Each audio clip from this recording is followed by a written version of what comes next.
My name's Jefe Branham, and I'm originally from Connecticut. Since 1992, actually, so 23 years. Okay. So the first bikepacking race I did was the Grand Loop in 2006, and it was, the whole concept of bikepacking was relatively new to me.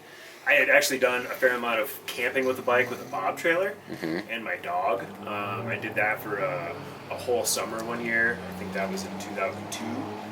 So I did a fair amount of camping with a bike, but I wouldn't really call it bikepacking. The evolution of bags and the gear has changed dramatically, allowing you to ride more of a, feels like you're riding a bike than lugging a tank around. In 2006, I caught wind of the Grand Loop. And even in 2006, like, the internet wasn't huge. There wasn't bikepacking.net. There wasn't a lot of information out there. There wasn't even a GPX file for it. And so it was me and Scott Morris and a few other people. And I got throttled and it just kicked my ass, but I knew that I wanted to do more. And the next year I did the inaugural Colorado Trail Race in 2007. And just been on a roll since then, really. This will be my 7th start. Okay. I've got 5 finishes. I dropped out in 2011. The rest I finished. Hopefully finish this year too. This year I'm riding Ivis Ripley, which is a change. This is the first year I'll be doing it on a full suspension bike. Every year up till now I've done it on a hardtail. And I was one of those stubborn people that just stuck with a hardtail for a really long time, and I have to say, ever since I've gotten this bike, it really has changed the way I look at riding bikes. And it's actually one of the reasons why I want to do the Colorado Trail Race again this summer, is to do it on a swishy bike. The last time I did the CTR, I swore I would never do it again on a hardtail. My hands and my feet were just so sore and tired that I was like not willing to go there again. So I'm pretty excited to try it on a full suspension bike, and I think it's going to be faster. Potentially faster anyways. I think it's going to be a lot more fun, a lot more enjoyable experience. There's only so much you can really do. I just pulled my bottom bracket the other day and made sure the bearings were spinning smoothly. In all honesty, I probably should have replaced it right then and there, but I'm willing to risk it. Basically what I do is any place that there's a seal that protects a bearing, I try to pack that seal with grease. So the seal is between my bottom bracket and my crank. There's a lot of grease in there. Same with my hub bearings. That grease basically creates an extra seal that water will have a really hard time getting past. And basically, if you can keep water out, it's going to make those bearings last a little bit longer. Other than that, I would prepare for it as I would any other race, just making sure my drivetrain's good, my brakes are good, that my suspension's been overhauled recently, that all my pivot bearings are solid. Riding my bike fairly often. I'm one of those people, I'm a bike mechanic, so I'm very anal, but at the same time, I'm also good at putting things off. So I'll ride a creaky bike that doesn't work 100% because I know that it's going to be okay, but for the most part, that stuff really bothers me. And so as long as my bike's working the way I want it to be, I'm usually pretty good to go for it. I would check your chain. It's one of those things, it's like if you're not very good at taking care of your bike, there's probably a very long list of things you should check before doing a race like this. If you're doing the work yourself, I would start from scratch and basically redo everything on your bike. If you're not good at it, I would take it to somebody and give them a lot of time to spend with your bike, because it's one of those things where you don't want to blame the bicycle for a bad ride. And so you really want to make sure that your bike is in the best operating shape you can afford to have it be in.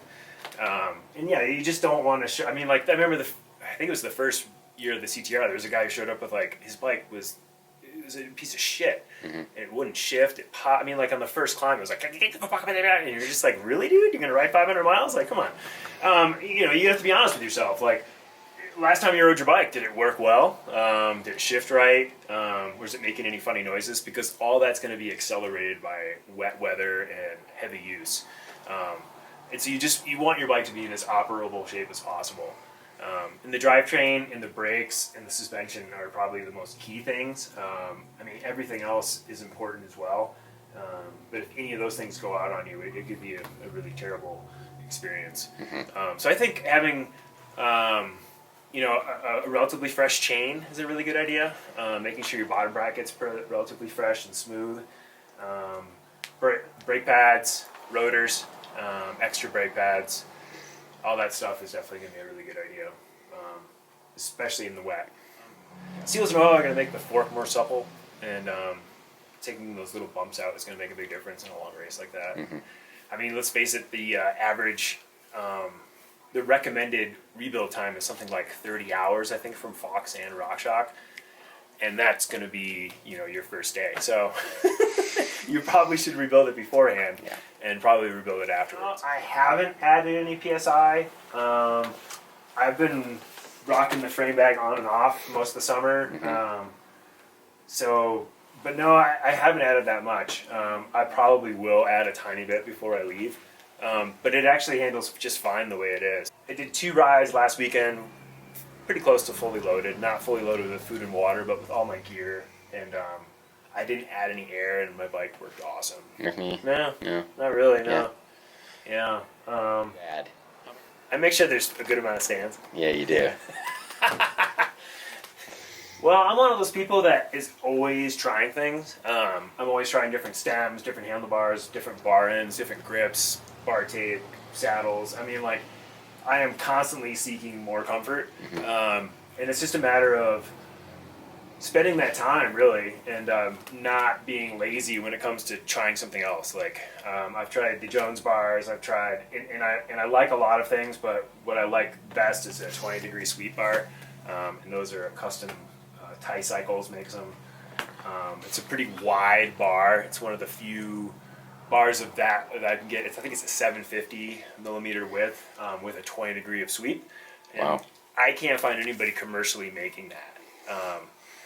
And I love them. It feels somewhat traditional as compared to a Jones bar. I really like the Jones bar as far as comfort. I did notice when I went back to these bars how much better handling this felt.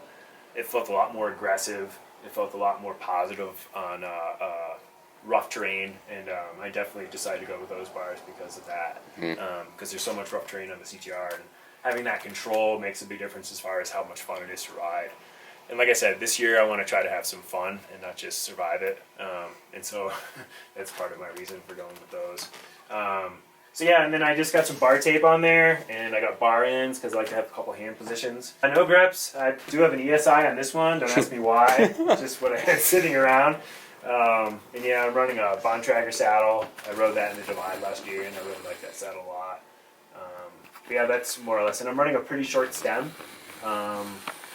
I finally went to I think it's a 50 mil. I put it on there, and the first ride I went on, I was like, I have to say, it was awesome. And I've done a couple, decent sized rides on it, and it still feels really good, even on a longer ride. And, I think it's going to be a good trade-off for that aggressive riding. Yeah, I got an Icon 2.2 in the back, tubeless ready EXO, and a 235 EXO on the front. I think I've run the cross marks before in the back, and I think I ran the 235 Icon on the front last time as well. But the Icon's one of my favorite tires. Right. It works good in a lot of different terrain, and I have fairly good luck with them on rocky stuff. I'm running SRAM 1x. I've got a 28 tooth on the front. Got the 10x42 on the back. I'm running the guide brakes with a 180 front rotor. Okay. Yeah, it's a good setup for sure. Because I really like the RS1. Honestly, after I got that fork, all my other forks kind of feel wussy and underpowered.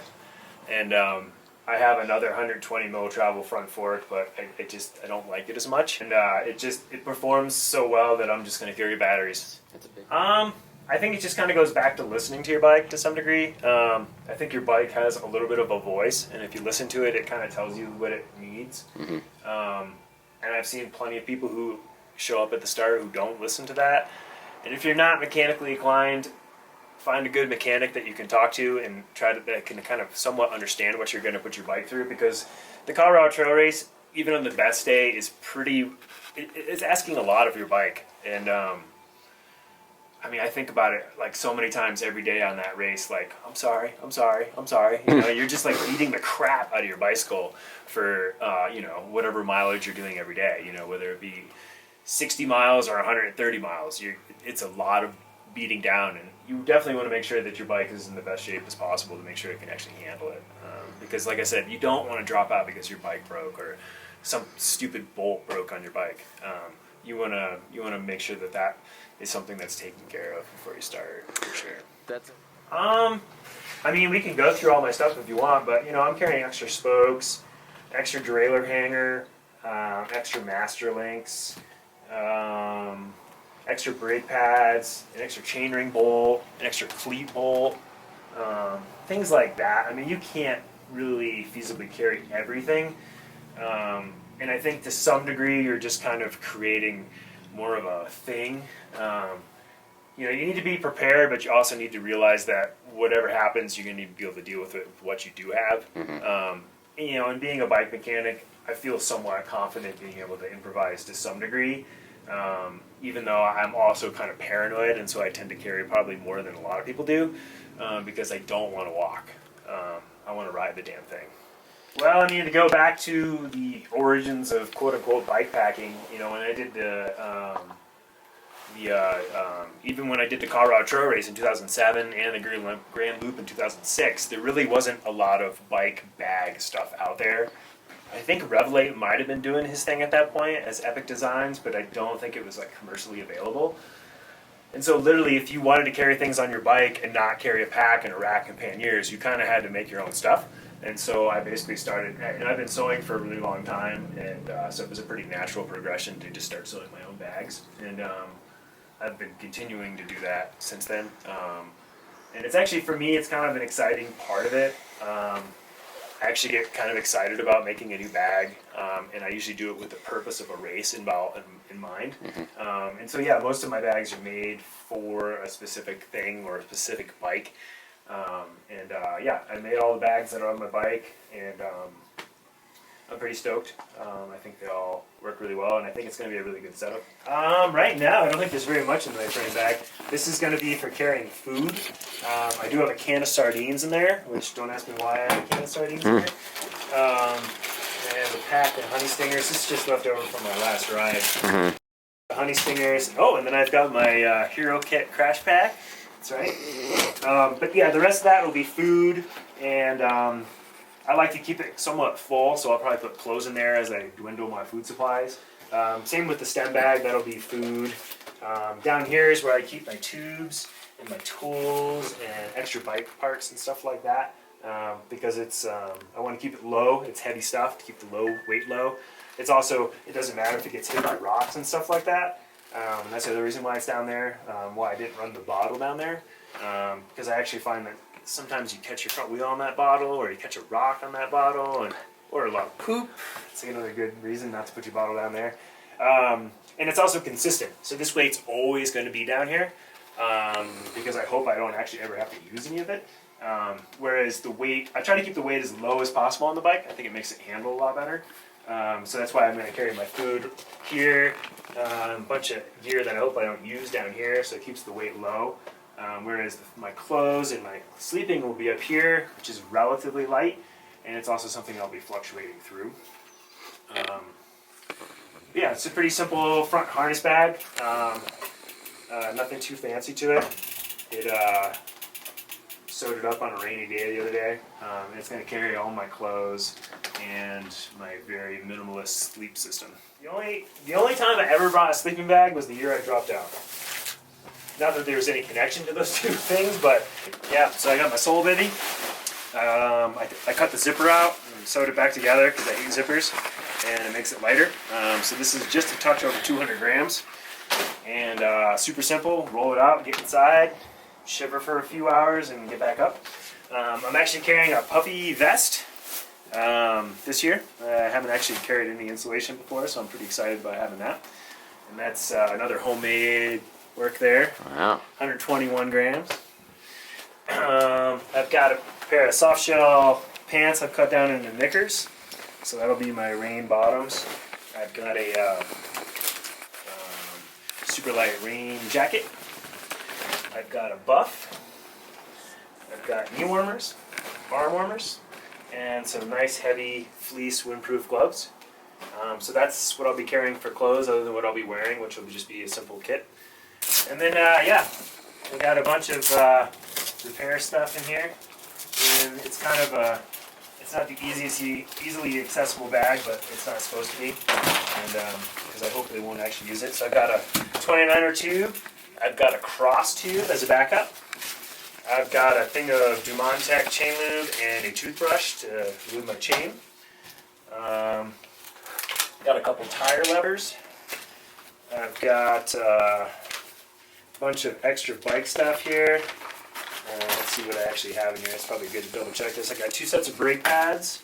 I've got a chainring bolt. I've got master links and extra pieces of chain. I've got 2 cleat bolts. I've got some duct tape. I've got extra derailleur hanger, more chain bits, a few caliper bolts, another chainring bolt, a stem bolt, a spoke nipple, just some random stuff like that. It's super duper light, but at the same time, it's going to save your freaking day.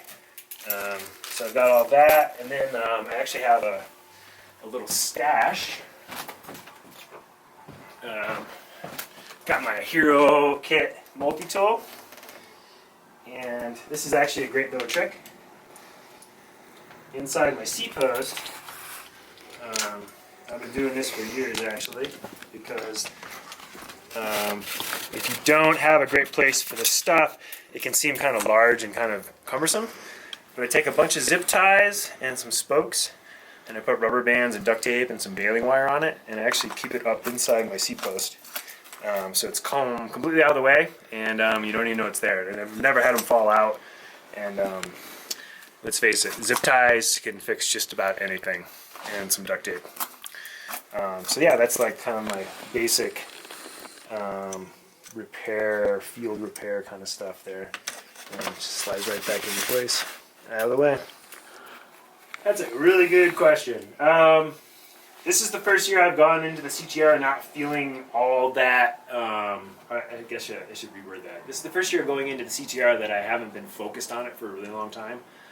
Normally it's been my priority for the whole season, whereas this year it's kind of been like, what the hell, I'll do the CTR. So I'm not expecting that much, and I haven't been riding super consistently, so I just really want to have fun, go reasonably fast. I'm trying to let Kurt and Jesse get too far ahead. But yeah, just have some fun. It's Cool. a beautiful, beautiful section of country, and you know, I thought about actually going on a tour this coming week instead, and but you know, there's just the Colorado Trail is a special place, and I kind of want to get back out there. It's been a year, so I'm excited. It's been 2 years, I guess. 2 years. Yeah. You've got to. I skipped a year, I guess. You actually have to. You have a record on this course. You have to. I do have the record on this. I have a feeling the record's going down if the weather's not too bad.